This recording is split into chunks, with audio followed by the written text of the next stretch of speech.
13 лекция тақырыбы білім беру ұйымдарында психикалық дамуы тежелген, тірек қимыл қозғалыс аппарат бұзылған, аутистік спектрінде бұзылысы бар балаларды психологиялық педагогикалық қолдау.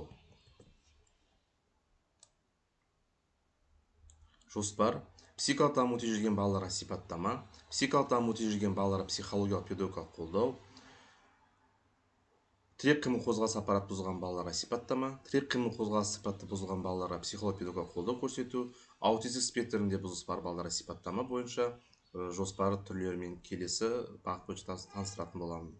Психикалық даму тежелген балаларға сипаттама. Жалпы психикалық даму тежелуі бұл баланың интеллектуалды қабілетінің жасына сай келмеуі.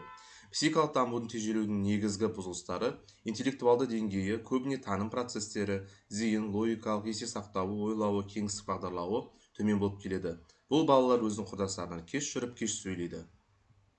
1994 жылы дүниежүзілік денсаулық сақтау ұйымында қабылданған жіктеуіне сәйкес ақыл-ой кемістігі зерден төменгі 4 негізгі деңгейін қамтыды. Ол жеңіл, орташа, ауыр және терең. Мектепте оқыту жеңіл және орташа ақыл-ой бұзылысы бар балалар үшін ұйымдастырылады. Психикалық дамуының тежелуі бар оқушыларды оқытатын педагог ескеру керек. Бұл төмендегі саттан тұрады.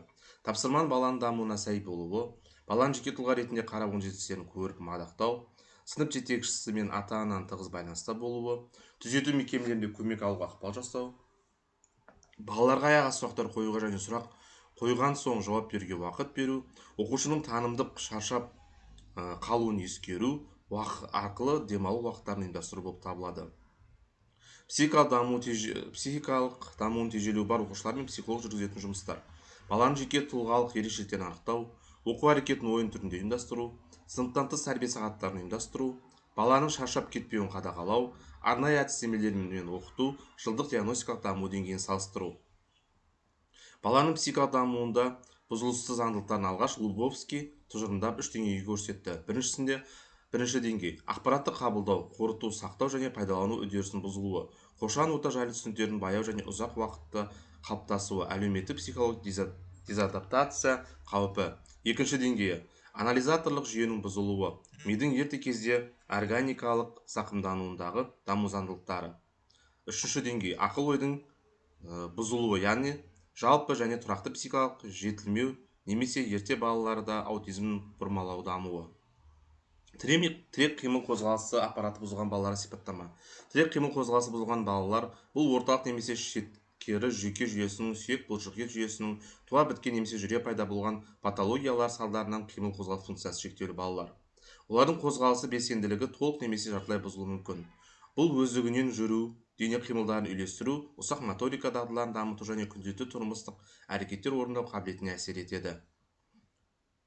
Тірек қимыл аппараты бұзылыстарының негізгі себептері туа біткен патологиялар, жүре пайда болған бұзылыстар болып екіге бөлінеді.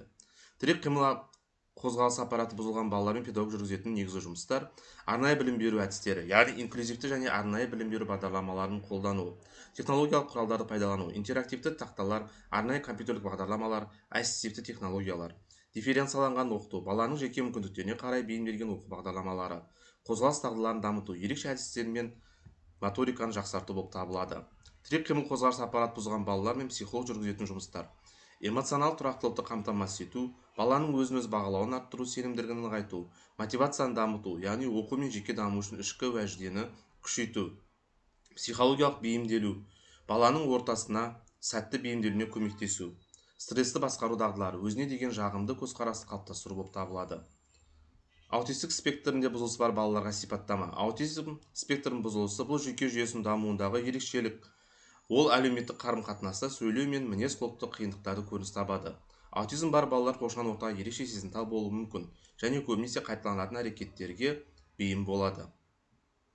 Аутизм негізгі белгілері: әлеуметтік қарым-қатынастың бұзылуы, көзге тіке қарамау, адамдармен қарым-қатынасқа түсуге құлықсыздық, сөйлеу және коммуникация қиындықтары. Кейбір балалар мүлде сөйлеуі мүмкін немесе сөйлеуді ерекше үлгіде қолданады.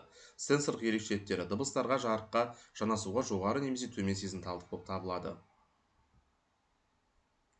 Жалпы қорытынды айтқанда, психикалық дамуы тежелген, тірек қимыл аппараты бұзылған және аутизм спектрінде бұзылысы бар балаларға қолдау көрсету олардың жеке қабілеттерін дамытуға, әлеуметтенуіне және өз бетінше өмір сүруіне мүмкіндік береді.